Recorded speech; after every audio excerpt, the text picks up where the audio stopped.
یا ایھا الذین آمنوا، اے ایمان والو، کتب علیکم الصیام، تم پر روزے فرض کیے گئے، کما کتب علی الذین من قبلکم، جیسا کہ ان لوگوں پر روزے فرض کیے گئے جو تم سے پہلے تھے، لعلکم تتقون، روزہ فرض کرنے کا مقصد یہ ہے کہ تم متقی پرہیزگار بن جاؤ۔ واقعی روزہ نفس کشی ہے اور وہ انسان کے نفس کی اصلاح کرتا ہے۔ ایاما معدودات، گنتی کے چند دن ہیں، فمن کان منکم مریضا، پس جو کوئی تم میں سے بیمار ہو، او علی سفر، یا مسافر ہو اور وہ روزہ نہ رکھے تو شریعت نے اس کی اجازت دی ہے، فعدۃ من ایام اخر، پس وہ گنتی پوری کرے دوسرے دنوں میں، رمضان میں سفر میں ہے یا رمضان میں بیمار ہے تو جو روزے چھوٹ گئے وہ روزے پھر بعد میں وہ قضا کر لے۔ وعلی الذین یطیقونہ فدیۃ طعام مسکین، اور جو اس کی بھی طاقت نہ رکھے، ایسا بیمار ہے کہ اب تندرستی کی بظاہر کوئی امید نہیں لگتی، خصوصاً جو آدمی بڑھاپے کی وجہ سے روزہ نہ رکھ سکے، تو بڑھاپا ایک ایسی چیز ہے وہ دن بدن بڑھتا ہے، تو اب جب اسے یہ امید ہی نہیں کہ میں اب دوبارہ کب روزے رکھ سکوں گا، میری تو طاقت ہی نہیں ہے، تو شریعت نے کہا کہ پھر وہ ہر روزے کے بدلے میں وعلی الذین یطیقونہ، جو روزہ رکھنے کی طاقت نہیں رکھتے، فدیۃ طعام مسکین، ان پر ایک مسکین کا کھانے کا فدیہ ہے۔ شرعی مسئلہ سماعت کر لیں کہ جس شخص کو روزہ رکھنے کی طاقت نہ ہو اور ساتھ میں یہ امید بھی نہ ہو کہ اب دوبارہ طاقت آئے گی، ایسا مرض ہے یا ایسی کمزوری ہے، تو شریعت نے اسے اجازت دی کہ زندگی میں وہ جتنے روزے چھوٹتے جائیں ایک ایک روزے کے بدلے میں ایک ایک فدیہ دیتا جائے۔ جو صدقہ فطر کی رقم ہے وہی روزے کا فدیہ ہے، 2 کلو اور چھٹان آٹا، 2 کلو 50 گرام آٹا، تقریباً 40-45 روپے ایک روزے کے بدلے میں فدیہ دے۔ لیکن فدیہ دینے کے بعد پھر طاقت آ جائے تو اسے روزے کی قضا کرنی ہوگی۔ فمن تطوع خیرا، بس جو کوئی نیکی اپنی طرف سے زیادہ کرے، 40-45 روپے فدیہ آپ کے سامنے موجودہ رقم میں بیان کیا، کوئی 50 دے، کوئی 100 دے، کوئی 200 دے، تو یہ اس کی مرضی ہے، فہو خیر لہ، بس وہ اس کے لیے بہتر ہے، وَأَن تَصُومُوا خَيْرٌ لَكُمْ إِن كُنتُمْ تَعْلَمُونَ، اور تم روزہ رکھو تو یہی تمہارے لیے بہتر ہے اگر تم جانو۔ تو کوشش تو یہی ہونی چاہیے کہ روزے کی قضا ادا ہو جائے، لیکن بامر مجبوری یہ حکم بیان کیا گیا۔ شہر رمضان، رمضان کا وہ مہینہ، الذی انزل فیہ القرآن، جس میں قرآن نازل کیا گیا، کہ پہلی وحی غار حرا میں رمضان المبارک کی شب قدر میں، رمضان المبارک کی مبارک رات میں پہلی وحی نازل ہوئی، اور لوح محفوظ سے پورا قرآن آسمان دنیا پر رمضان المبارک میں یکبارگی نازل کیا گیا، اور پھر آسمان دنیا سے 23 سال میں تھوڑا تھوڑا حضور اقدس صلی اللہ علیہ وآلہ وسلم پر اترتا رہا۔ ہدی للناس، یہ قرآن لوگوں کے لیے ہدایت ہے، وبینات من الہدی والفرقان، اور ہدایت اور فرقان سے روشن نشانیاں ہیں۔ فرقان کے معنی حق اور باطل میں فرق کرنے والی نشانیاں۔ ذرا غور تو کریں، رمضان المبارک کو یہ شرف ملا کہ یہ تمام مہینوں کا سردار ہے، اور جس رات قرآن نازل ہوا اسے یہ شرف ملا کہ وہ تمام راتوں کی سردار ہے۔ آپ غور کریں، قرآن کیسی مقدس کتاب ہے کہ قرآن کے نزول کی برکت سے رمضان تمام مہینوں میں افضل، اور وہ رات شب قدر ہے قرآن کے نزول کی وجہ سے، اور جس نبی پر قرآن نازل ہوا وہ نبی صلی اللہ علیہ وآلہ وسلم تمام نبیوں اور رسولوں سے افضل، اور جس امت کو یہ قرآن دیا گیا وہ امت بھی تمام امتوں میں افضل۔ اتنی پیاری کتاب، اور ہم اگر اس کتاب سے فیض نہ حاصل کریں تو کتنی محرومی ہے۔ اللہ تعالیٰ کا شکر ہے کہ اللہ تعالیٰ نے ہمیں فیض حاصل کرنے کی توفیق عطا فرمائے۔ فمن شہید منکم الشہر، اور جو کوئی تم میں سے رمضان کا مہینہ پائے، فلیصمہ، بس چاہیے کہ وہ اس کا روزہ رکھے۔ یہاں پر فرمایا گا جسے رمضان کا مہینہ نصیب ہو وہ روزہ رکھے، اب یہ آیت آپ ذہن میں رکھیے گا، موجودہ دور میں ایک مسئلہ ہے، اس مسئلے کا حل اس آیت کی روشنی میں ہمیں ملے گا۔ وَمَنْ كَانَ مَرِيضًا، اور جو کوئی بیمار ہو، او علی سفر، یا سفر میں ہو، فَعِدَّةٌ مِّنْ أَيَّامٍ أُخَرَ، تو وہ دوسرے دنوں میں اس کی گنتی پوری کر لے اگر روزہ نہ رکھ سکے۔ مسافر اگر روزہ رکھنا چاہے تو اجازت ہے، اور نہ رکھے تب بھی رخصت ہے۔ یرید اللہ بکم الیسر، اللہ تعالیٰ تمہارے ساتھ آسانی کا ارادہ فرماتا ہے۔ ولا یرید بکم العسر، اور تمہارے ساتھ تنگی کرنے اور مشکل کرنے کا ارادہ نہیں فرماتا۔ وہ چاہتا تو کہہ دیتا، کتنا بھی بیمار ہو روزہ رکھنا لازمی ہے، مسافر ہو لیکن روزہ رکھنا لازمی ہے، لیکن اللہ نے آسانی فرمائی۔ وَلِتُكْمِلُوا الْعِدَّةَ، تاکہ تم گنتی پوری کرو۔ یہ آیت بھی اس مسئلے کو سمجھنے میں بڑی واضح ہے، گنتی پوری کرو۔ دیکھیں دو آیتیں ہیں، جب رمضان کا مہینہ پاؤ تو روزہ رکھو، اور دوسری آیت یعنی اسی آیت میں اگلے حصے میں فرمایا گنتی پوری کرو۔ ایک شخص رمضان کی ابتدا کراچی سے کرتا ہے، اور پھر جب وہ 27 روزے گزار کر مدینہ منورہ مکہ مکرمہ پہنچتا ہے تو وہ دیکھتا ہے کہ میرے تو 28 روزے ہوئے، وہاں عید ہو گئی، اب وہ کیا کرے، اس کے تو 28 روزے ہوئے ہیں۔ یا اگر اس کا اپوزٹ لیں، کسی نے رمضان کا چاند وہیں دیکھا مکہ مکرمہ مدینہ منورہ میں، اور وہ وہاں سے پاکستان آیا رمضان کے دوران اور یہاں عید کا دن آیا، تو اس کے تو 30 روزے 28 بھی پورے ہو گئے۔ اب لوگ 29واں روزہ رکھ رہے ہیں اور اس کا 31واں روزہ ہے، لوگ 30واں روزہ رکھ رہے ہیں، اس کا 32واں روزہ ہے۔ اب یہ سوال ہے کہ وہ کیا کرے۔ قرآن مجید فرقان حمید اس مسئلے میں بھی ہماری رہنمائی فرماتا ہے۔ پہلی آیت میں فرمایا گا جب رمضان کا مہینہ پاؤ تو روزہ رکھو۔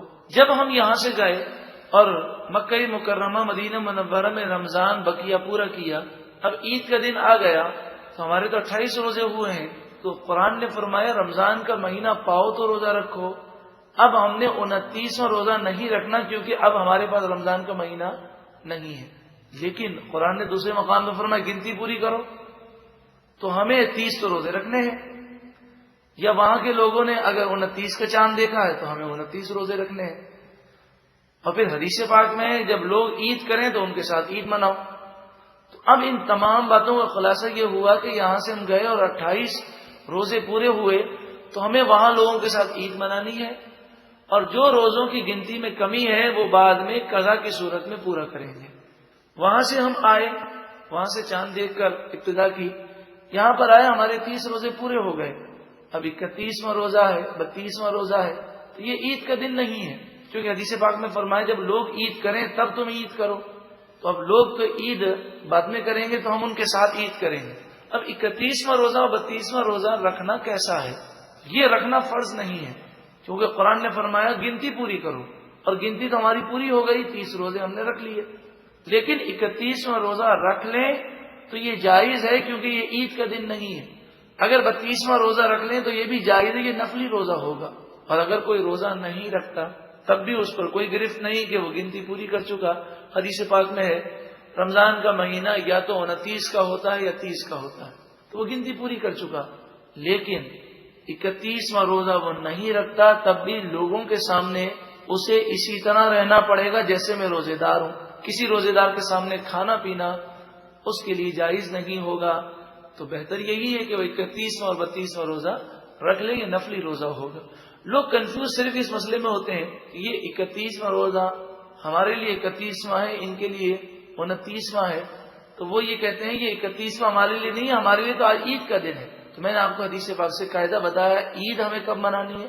جب لوگ عید منائیں۔ وَلِتُكَبِّرُوا اللَّهَ عَلَى مَا هَدَاكُمْ، اور اس لیے کہ تم اللہ کی بڑائی بیان کرو اس بات پر کہ اللہ نے تمہیں ہدایت دی۔ تکبیر پڑھو، عید کا دن آتا ہے رمضان کے بعد تو ہم نماز عید ادا کرتے ہیں اور اس میں تکبیریں پڑھی جاتی ہیں۔ کتنی تکبیریں زائد ہوتی ہیں؟ 6 تکبیریں زائد ہوتی ہیں۔ وَلَعَلَّكُمْ تَشْكُرُونَ، اور تاکہ تم شکر کرو۔ عید کے دن نماز میں تو 6 تکبیریں ہیں، لیکن سنت یہی ہے کہ چلتے پھرتے اللہ اکبر اللہ اکبر لا الہ الا اللہ اللہ اکبر وللہ الحمد یہ پڑھا جائے، اور یہ بھی اللہ تعالیٰ کی حمد و ثنا و تکبیر ہے۔ وَإِذَا سَأَلَكَ عِبَادِي، اور جب میرے بندے آپ سے پوچھیں انی، میرے بارے میں، فَإِنِّي قریب، تو آپ فرمائیے بے شک میں قریب ہوں، اجیب دعوت الداعی اذا دعانی، میں دعا کرنے والے کی دعا کو قبول فرماتا ہوں جب وہ دعا کرے۔ مفسرین فرماتے ہیں نماز کا وقت مقرر ہے، روزے کا وقت ہے، حج کا وقت ہے، لیکن دعا ایسی عبادت ہے، درود پاک ایسی عبادت ہے، اور ذکر الہی ایسی عبادت ہے، فرمایا اس کا کوئی وقت نہیں ہے، جب چاہے وہ پڑھ سکتا ہے۔ اذا دعانی، جب بھی وہ مجھ سے دعا کرے، کوئی وقت مخصوص نہیں ہے۔ نہ قرآن نے کہا کہ فلاں وقت دعا کرنا منع ہے، فلاں وقت کر سکتے ہیں۔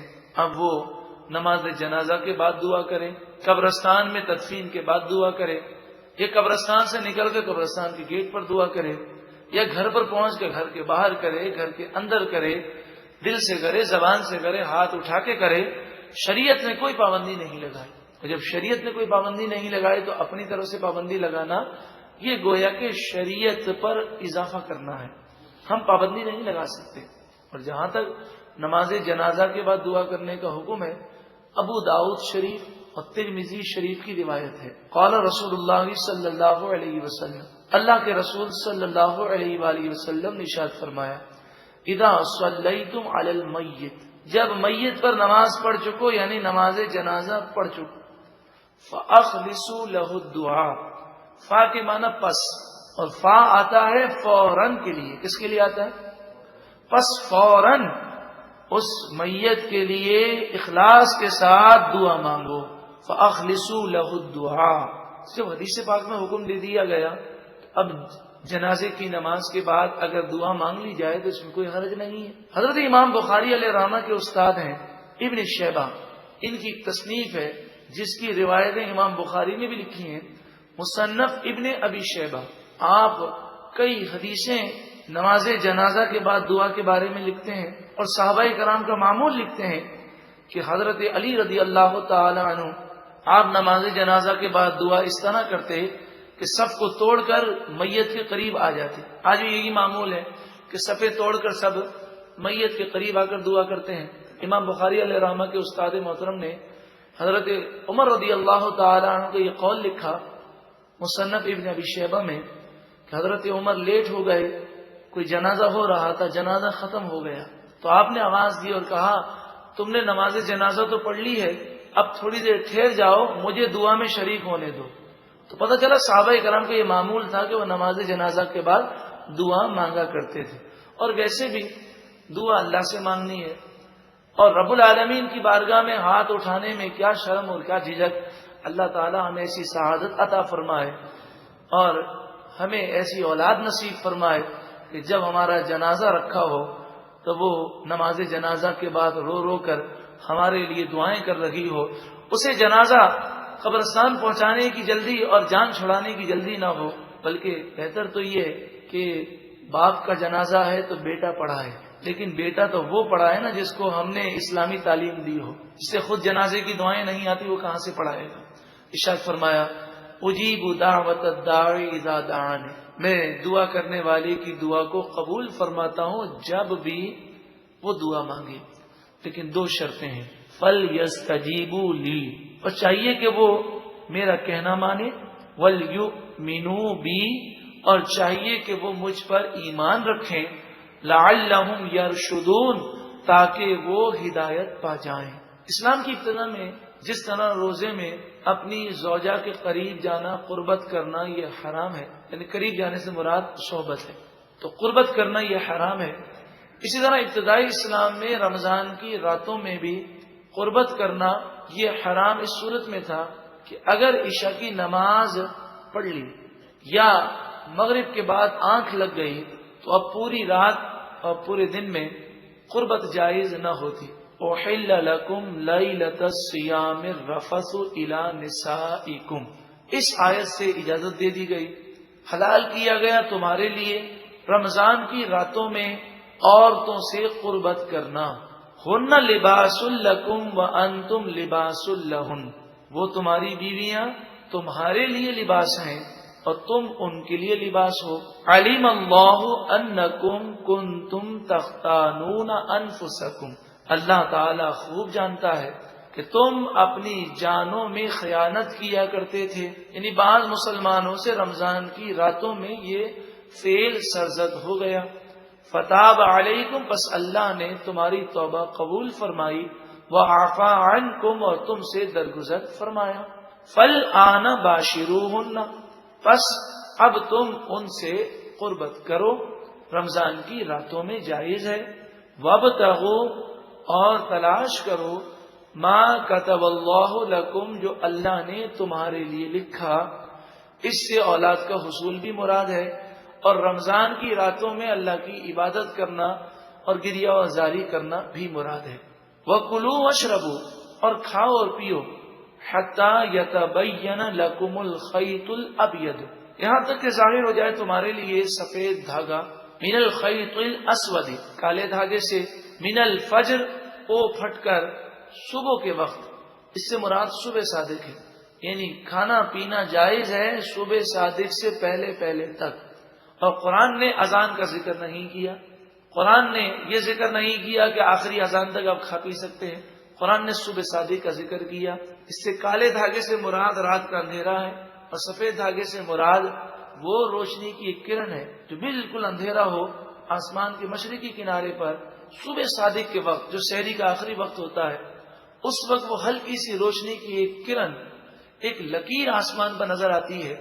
اس سے پہلے پہلے تک کھانا ہے. فتوی عالمگیری میں یہ بات موجود ہے کہ اگر کسی کے منہ میں لقمہ ہے اور صبح صادق ہو گئی، اس زمانے میں گھڑیاں تو نہیں تھی، اس نے دیکھا کہ وہ روشنی کی کرن نظر آئی. اب وہ لقمہ اگر منہ کے اندر لیا ہے وہ نیچے اتار لے گا تو روزہ اس کا ٹوٹ جائے گا. اسے وہ لقمہ منہ سے نکالنا لازمی ہے. تو ہمارے بھائی تو چائے پیتے رہتے ہیں، سگریٹ پیتے رہتے ہیں، کبھی پانی پیتے ہیں، اور کہتے ہیں ابھی تو اذان ہو رہی ہے، ابھی تو وہ فلاں مسجد کی اذان باقی ہے. اس صورت میں روزہ نہیں ہوتا اور گناہ الگ ہے. جان بوجھ کر گویا کہ روزہ نہ رکھنا ہے. اسلام کی ابتدا میں جب روزے فرض ہوئے تو یہ حکم تھا کہ افطاری کرنے کے بعد، یعنی مغرب کی اذان ہونے کے بعد، غروب آفتاب کے بعد، چاہے افطاری کی ہو یا نہ کی ہو، اگر اس کی آنکھ لگ گئی تو اب وہ رات میں کچھ کھا پی نہیں سکتا، روزہ اس کا شروع ہو جائے گا. ایک صحابی رسول رضی اللہ تعالی عنہ وصلی اللہ علیہ وسلم، آپ تھکے ہارے محنت مزدوری کا کام کرتے تھے، آئے مغرب کی نماز کے بعد، زوجہ سے کہا کہ مجھے افطاری کے لیے تم کھانا پیش کرو. تو وہ کھانا لگانے لگی. ایسے بیٹھے بیٹھے ان کو نیند آ گئی. اب زوجہ نے اٹھایا تو کہنے لگے کہ اب تو میرا روزہ شروع ہو گیا. لہٰذا انہوں نے نہ افطاری کی نہ سحری کی، اور اس طرح ان کا روزہ شروع ہو گیا. دوسرے دن کمزوری کی وجہ سے بے ہوش ہو گئے. اللہ تبارک و تعالی نے یہ آسانی فرمائی، صبح صادق تک، سحری کے آخری وقت تک تم کھا پی سکتے ہو. ثم اتموا الصیام الی اللیل، پھر روزہ صبح صادق کو رکھ کر رات تک روزہ پورا کرو. رات سے مراد ہے سورج غروب ہونے تک، غروب آفتاب تک روزہ پورا کرنا ہے. ولا تباشروہن وانتم عاکفون فی المساجد، اور تم عورتوں سے، اپنی زوجہ سے قربت نہ کرو اس حال میں کہ تم مسجدوں میں معتکف ہو. اعتکاف کی حالت میں یہ کام بالکل جائز نہیں. تلک حدود اللہ، یہ اللہ کی حدیں ہیں. فلا تقربوها، پس تم ان کے قریب نہ جانا، ان حدوں کو کراس نہ کرنا. کذالک، اسی طرح، یبین اللہ آیاتہ، اللہ تعالی اپنی آیتیں بیان فرماتا ہے، للناس، لوگوں کے لیے، لعلہم یتقون، تاکہ وہ تقوی اختیار کریں. ولا تأکلوا اموالکم بینکم بالباطل، آپس میں ایک دوسرے کا مال ناجائز طریقے سے نہ کھاؤ. وتدلوا بها الی الحکام، اور ناجائز طریقے سے لوگوں کو حاکموں کے پاس نہ لے جاؤ.